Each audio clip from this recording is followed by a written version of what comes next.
And welcome back to my channel. My name is Miles. I'm a full-time Amazon reseller. I'm 22 years old, and on this channel we talk all things Amazon reselling. More importantly, how you can make money doing it. In this video, we're going to go over how I made about $11,000 in profit flipping a specific type of item during college. And I know it can be very challenging during college to make some extra money. Some of the tutoring and student jobs don't pay a ton of money, unpaid internships, and it can just be a struggle sometimes, right? I was there with you. I had an unpaid internship 2 years ago, and the next few months after that in college, I actually made about $11,000 in profit flipping this item. Books, shout out to Gary Vee, and more specifically, textbooks. And we're going to go through all the things textbook flipping side hustle that you need to make money, because it is very practical. If you're in college, you know textbooks are super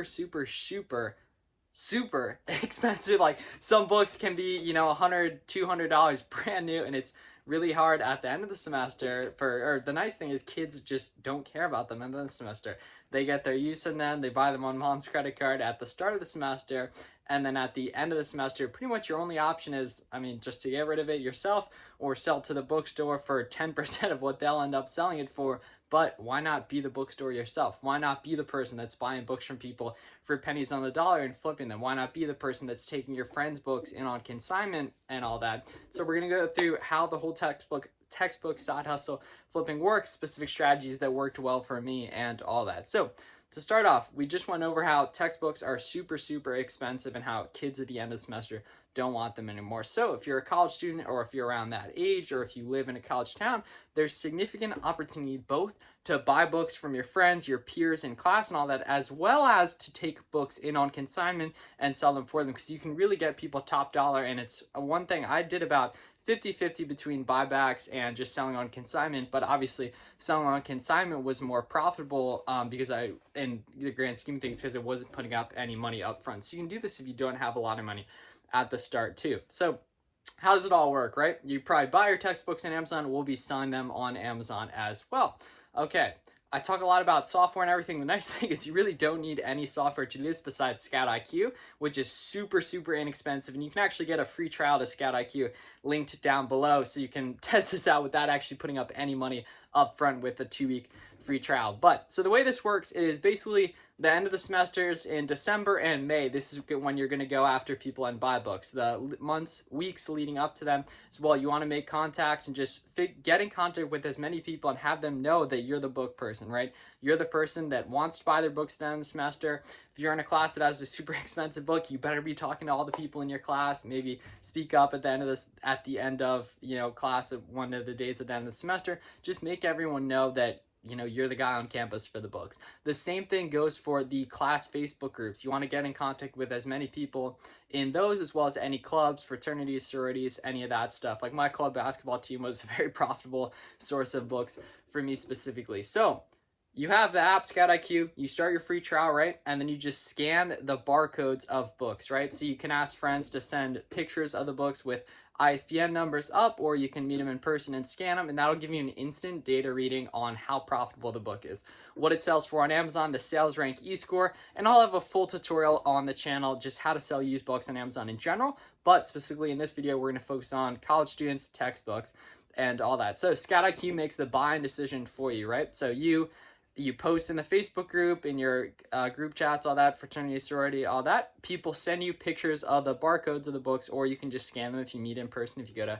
friends' rooms or whatever. And then Scout IQ tells you what it sells for, right? So if it sells for $80 and you get back $67, whatever, back, you can pay $20 for that book because you're going to 3x your money, right? And there's so many arbitrage opportunities with this. Because if you think about it, a small college has 2,000 people, right? If you can even buy, a few books from 100 of those people, and your average profit per book is 10, 15, 20, $30, we're talking about a serious amount of money, right? And obviously, you might not have the capital to put tons of money up front, but you can work on consignment and all that. So my strategy was I wanted as many people as possible to know that I was the book person, right? That's a little weird, but we're getting to the bag, so who cares if it's weird, right? So I was posting in Facebook groups. People in the club soccer group chat really didn't like how often I was posting, but still made some money off their books.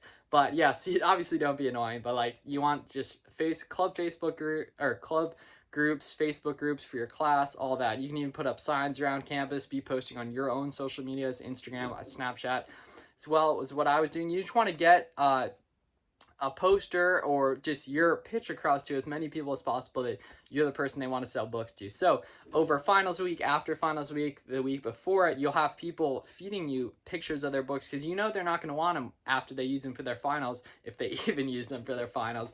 So you just want to be getting fed those pictures of books and just scanning them into Scout IQ or typing the ISBNs into Scout IQ and get profitable readings of what they sell for on Amazon. So you can go ahead and make good buying decisions or just take their stuff in on consignment. So like I said, I was posting on all my social media platforms. People were sending me their stuff. People were saying like, let's meet in the library. Here's a picture of the barcodes. You want to get the barcodes so you can type in the ISBNs or scan them in on Scout IQ. Then you can get the data on what exactly they sell for. Then the process is fairly simple. On once you get books in, you can go ahead and just send them into Amazon FBA. The nice part is if you're sourcing stuff, if you're like watching this in December or November, the books sell really, really well right when the semester starts. So if you can buy stuff for low in December and then sell it high when stuff spikes up in January, it's really, really advantageous. That was when I did most of my work. I've since moved on from doing textbooks. I'm not in college anymore, but that was a big, big source of revenue in the time being. And it was 2020. I made $11,000 in profit just off the book side of the Amazon business. So what I was doing was I was buying books from people as well as I was taking books in on consignment, right? How are you tracking that? That's an important thing you might be wondering. Basically, on an Amazon listing, when you're listing a product through the Amazon Seller app or through Inventory Lab or AccelerList for some booksellers, you can scan in and put a custom SKU that attaches to that book. So when you'll know exactly where that book came from, right? So say you got a book from me, right? Say I was a consignee of yours. You would put miles, 12, 25, 2020, whatever the date you listed it, and then at the end of the month you go through the spreadsheet, you can download your sales from Amazon. Okay, two of Miles's books sold for $50. We're gonna split that net profit 50-50 or just of the sale price. Do of the sale price because people won't know the difference between net profit and like kind of after the Amazon fees and everything. So you'll make more money on upfront just doing 50% of the sale price. And then okay, so you those are the people, you're Venmoing them, you're selling them. It's a good idea to spreadsheet a list of all your consignees and have their payment info, their number, whatever social media you use to get in contact with them, and then how you're ultimately going to pay them. Just good to do that once a month. So my pitch was, all right, the bookstore is going to give you $15. I'll give you $30 once the book sells, right? I'm planning on selling it for 80, so we're going to get back, about 30 bucks a piece on that, and then you'll get that much larger payout. You just might have to wait a little while, right? Or I'll just go ahead and buy that book for 20 bucks and then I'll 3x my money, right? It's kind of a win-win scenario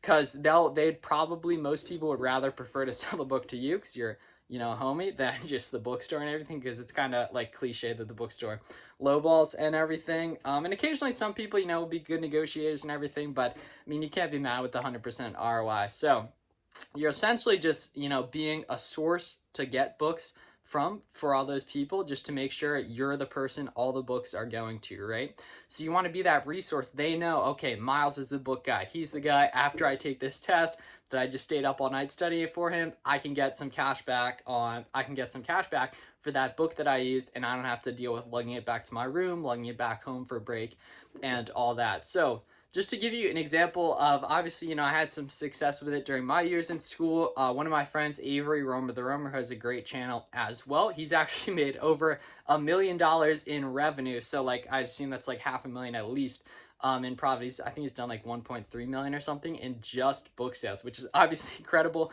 way higher scale than I've done it, but he has a great channel on some more resources on flipping textbooks. And he actually started out in college as well, just like I did, right? And if you think about it, it's kind of natural that, okay, you use these expensive books, the textbook companies charge them a ton, kids don't want them at the end of the semester. It's just natural arbitrage that someone for then the next semester in that class is going to buy it. They might as well buy it from you on Amazon and you take advantage of that arbitrage opportunity, right? And there's also some other strategies for getting books. We just want to mainly focus more on the textbook side of things, right? I used to get books at library sales, thrift stores as well, but mainly for the college side of things, we want to focus on these high ticket textbooks. And the nice thing is you're not going to be buying blind because you'll be using Scout IQ to validate your idea, which once again, like I said, free trial down below, and I'll have a tutorial video on it on the channel coming soon. So you're not buying blind. You know how often it sells in the last 6 months using the e-score. You know the sales rank, so it shows sales velocity. You'll be able to see how many other sellers are on the listing, right? And so just want to really show this to you guys. It's a great opportunity, and you'll make a lot more money if you really apply and take action on this than you would, you know, working for 10 bucks an hour in the college store or whatever. At least at the end of the semesters, you can really make a lot of money quick, setting up buybacks, taking in your friends' books on consignment, and all that. So just to summarize, really, you're being the book person on campus, you're taking in books on consignment, buying them directly from other students, and then flipping them on Amazon, right?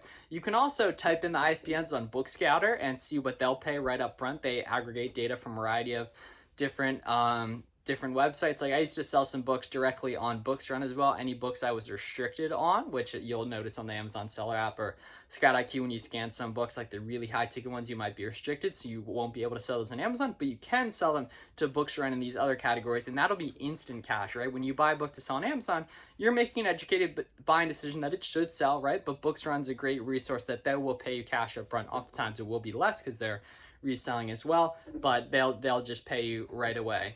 So yeah, so thank you guys for checking out this video on the textbook flipping side hustle. It's made me a lot of money, made my friend Avery, and that's a lot of other college students I know. If you're a young, you know, ambitious guy or girl like myself, you'll know this is a great opportunity. I highly recommend taking advantage of it if you're trying to get a little bit of money in college, coming up on the semesters and all that. So yeah, make sure to subscribe.